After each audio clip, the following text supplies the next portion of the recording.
let's continue with Tama now. Because I think, I don't know, Tama's story is just all over the place. In 1 hour, the Burning Hammer sales demo will begin. Where did we even leave off with her? Oh, jeez, I remember this picture. Oh, Chiri is laying out the assortment of snacks that we'll have on hand.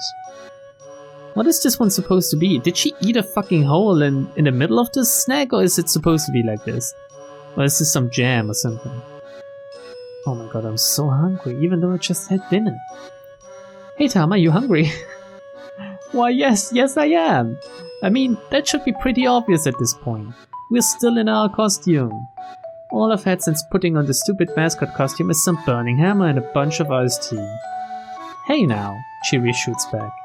What's with the attitude? Chiri, you do remember that you ate my lunch, right?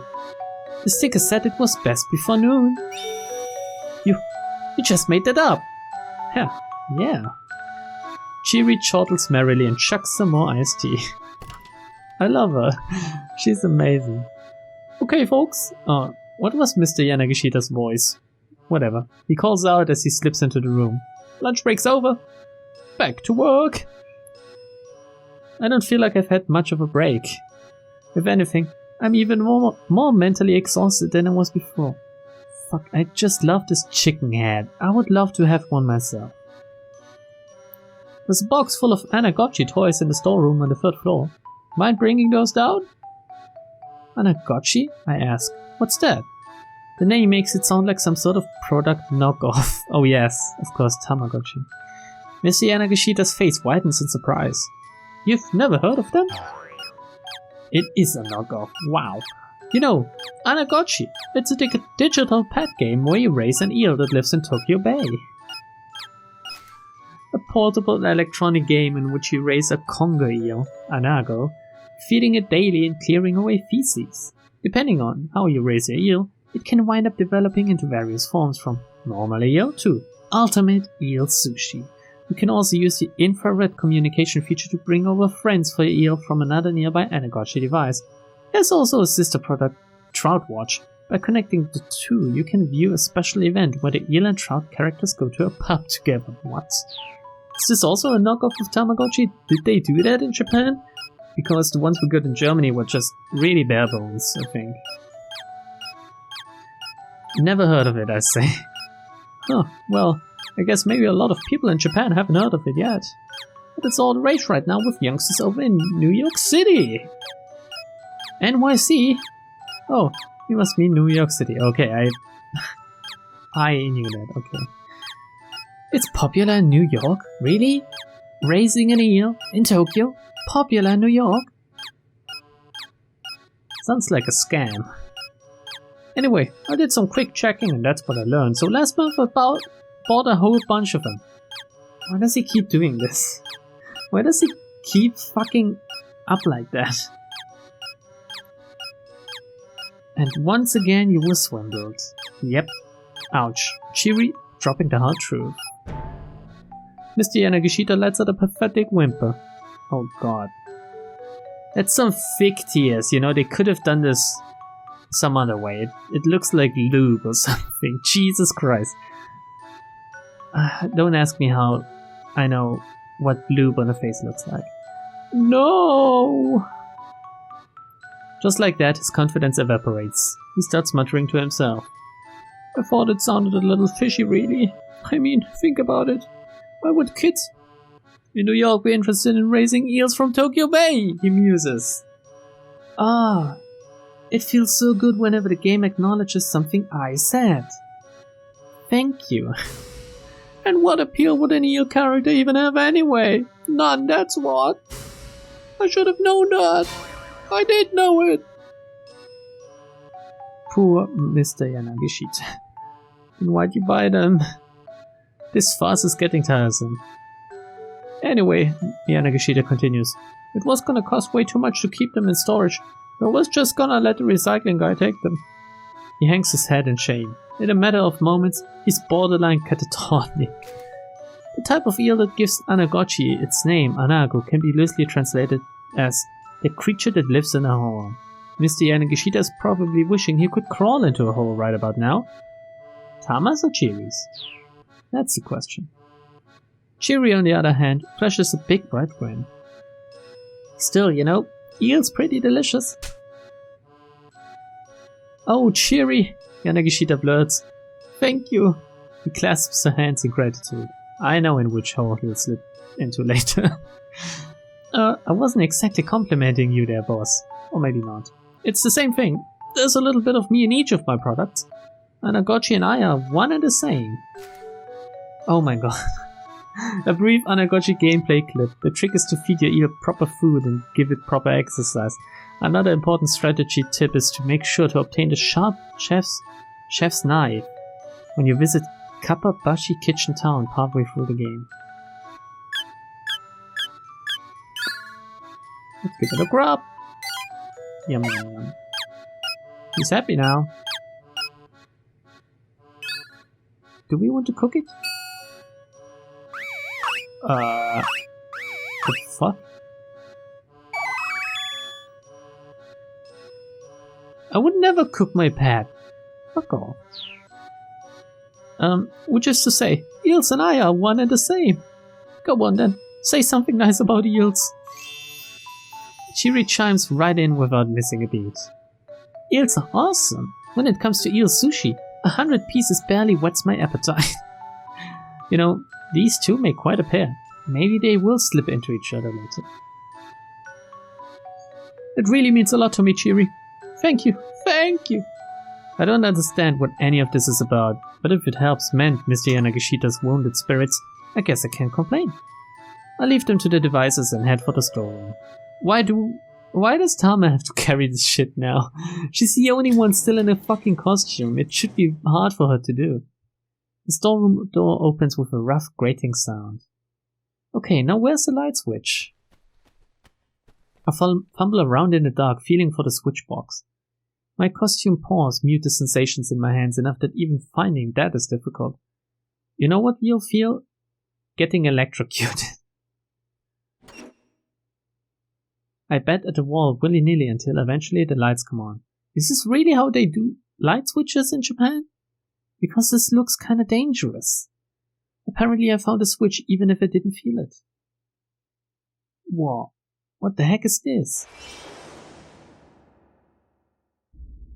I only see a cat, Tama, sorry. The storeroom is practically overflowing with shoddy goods. A painting that looks like a child's scribblings. An oddly shaped hat, bearing the words, grow 2 inches guaranteed. A cheap looking pendant with a tag that says it's set with a miracle stone. These stones are nothing more than simple glass beads that were purchased at 5,000 yen apiece. So $50, 50 euro, just about. The seller claimed normally these sell for 10,000 a pop, but if you buy 100 of them, I'll give you half off, at which the buyer declared, it really is a miracle, before joyfully agreeing to the purchase. The fact that someone like Yanagishita actually exists to buy these things up is also kind of a miracle. Oh, the humor in this game sometimes is just on point. It's like this is the knockoff Boneyard where cheap products go to die. They break away from their pathetic herd, knowing their time has come, and end up in this graveyard of a storeroom. Let's see. Anagotchi. I quickly spy the cardboard box I'm looking for. Then I catch sight of a dark silhouette out of the corner of my eye. What? Eek! I yelp. Oh, for fuck's sake. It's one of them! Black, flat, quick, long antennae. Often spotted in kitchens. Sometimes, somehow, their legs wind up in restaurant food. Ew! And sometimes, people eat them even. The size, the speed, the dark shape. It couldn't be anything else. It peers back at me from the shadow of the Anagotchi box, the faint light catching the luster of its carapace. It looks ready to leap out at me at any moment. I need to act fast. I challenge it to single combat. I snatch up the cardboard box and make a run for it. I don't want to mess with roaches, for fuck's sake. They're disgusting. I snatch up the cardboard box and make a run for it. What the fuck was this decision even about? Phew, I made it! When I get back to the break room, Mr. Yanagishita is still clutching Chiri's hands, and she doesn't look that unhappy about. And eel's super tasty when you salt broil it too. Thank you. But tempura style is probably the best. Thank you. Well, Mr. Yanagishita's spirits have certainly turned around. Okay, got it. I hold out a big cardboard box. I love the face of the eel. He looks so annoyed. Excellent, thank you. You girls are the greatest, Yanagishita shouts. His voice resounds with gratitude. Hey, that's it. I just got an amazing idea. Why don't the three of us start our own company? Please, I just need you to sign with. Please. Oh, I love how even she in her fucking costume is doing this X sign with her arms. It looks so cute. I'll pass. Shiri and I respond in unison. Man, you two shot that one down quick. Oh well. For today, let's just focus on selling Burning Hammer. By the way, I ask, where is the Burning Hammer? There wasn't any in the storeroom and I don't see any here either. Oh, that's right. It's out back on the loading dock. We should probably go bring it in. Oh, and bring the Anagotchis with you too. The recycling guy is gonna be showing up soon. Come on, let's go. Shiri and I follow Mr. Yanagishita out to the loading dock. Man, if you think Mr. Kajiwara or Detective Kajiwara is weird, and then you get into this, I don't know. Maybe the whole game is weird. The loading dock, it turns out, is empty. There's no sign of the Burning Hammer anywhere. It's gone, Mr. Yanagishita murmurs. Then his voice rises to a shout. It's gone! All gone! The Burning Hammer, it's all gone! Flying into a panic, he searches frantically from one end of the dock to the other, leaping into the air, even peering down into the cracks. But no matter where he looks, there's nothing for him to find. It was right here a little while ago. Like, right here. Right here! No? I hear the sound of an engine revving outside. Ah, Mr. Yanagishita cries out in alarm. Doesn't look like someone stole it on purpose. It makes you happy. Get slim body. It's a nice slogan. We can see a truck starting to pull away. Its bed is piled high with cardboard boxes and other assorted trash. Hey boss, is that? Yes, there it is! Mr. Yanagishita begins racing after the truck. My Burning Hammer! His voice cracks as he cries out. Give that back! Give it back! But he's no match for a speeding truck, and the boxes of Burning Hammer vanish before his eyes. Burning Hammer! Come back! Come back! His fucking suit looks so weird. Yanagishita's wailing echoes from the surrounding buildings. It's like something out of a movie. What the hell? What's up with that truck? Tama, who the heck was that? Hey, don't look at me, I replied. Huh, with all those piles of stuff it looked just like the recycling guy. As soon as he says, oh, it's him, I thought it was Chiri speaking. As soon as he says it, revelation dawns on his face. The recycling guy? He mutters. You can see the color draining from his face. The words recycling guy give me an idea.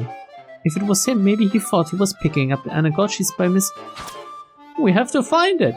We have to find the truck! The man is absolutely beside himself. Chiri, Tama, you two split up and try to track it down. Wait, why do we have to look for it? Again, Chiri and I speak in chorus. If there's no sales demo, there's no money to pay you. And then all the work you've done will be for nothing. Right, when he puts it that way, I guess there isn't much of a choice. Somehow or another, we'll have to find the truck. It can't have gotten far, he continues. Now go hunt for it, like your life depended on it. Chiri and I look at each other and sigh.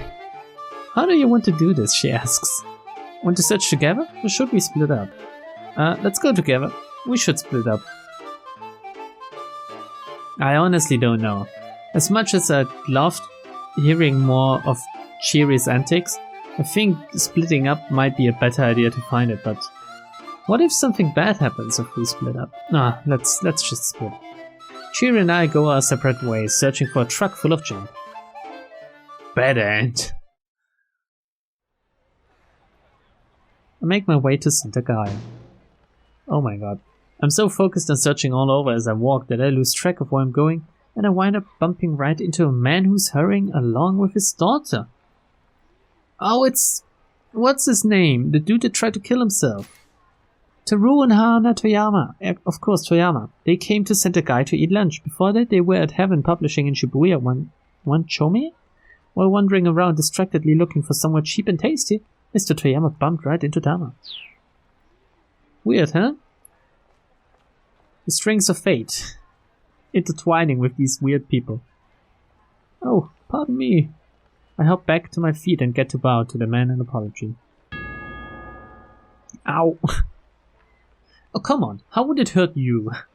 He bows at the same time and we manage to bonk our heads together. Sorry. Oh, Jesus.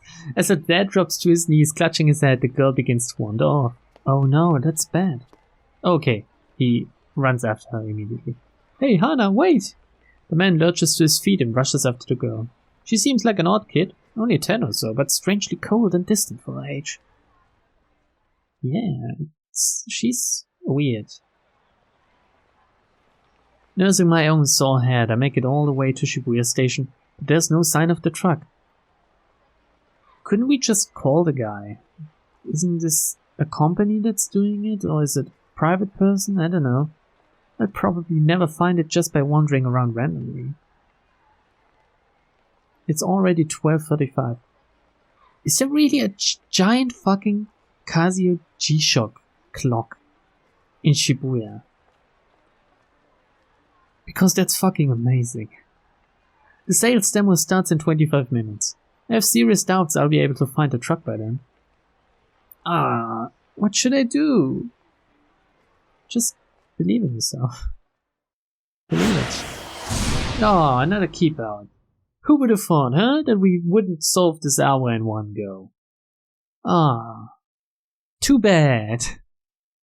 And it makes for almost exactly 2 20-minute episodes today. Wow. So next time, we'll continue with someone else, other than Tama or Osawa, since both have a keep out now. God damn it, look at these pictures. Bye.